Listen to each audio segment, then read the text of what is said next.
Pentiment is a narrative adventure game set in 16th century Bavaria, which is part of the Holy Roman Empire.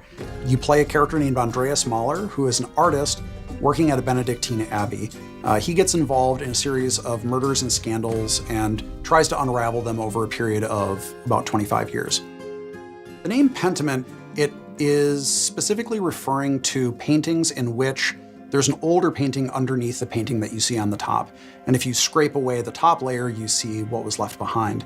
This has a bunch of significance. Obviously, you're playing a painter, but also it has a lot of significance to the idea of history kind of being covered and uncovered over time. When I saw narrative-driven games with really distinctive art styles, I was inspired to make a historical game that focused on the unique art style of the early modern period that was really driven by the relationships between characters and the stories that played out over time. Hannah Kennedy was really integral to defining the art style of Pentiment, especially blending the late medieval illuminated manuscripts with the early modern woodcuts.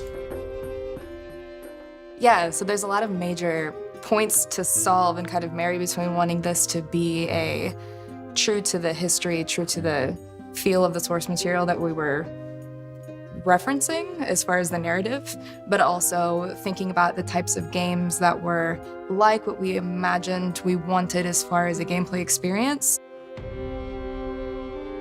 From the beginning, I knew that I wanted to portray a community that changed over time, which meant that characters are changing over time. That's really the focus of everything. The buildings do change, but really it's the characters where you see all the crazy stuff happen. Kids that I had become attached to because it's a 4-year-old and we designed them to be a 4-year-old and then they're getting married and then I felt a weird like emotional reaction to that because I'm like, oh, baby's all grown up.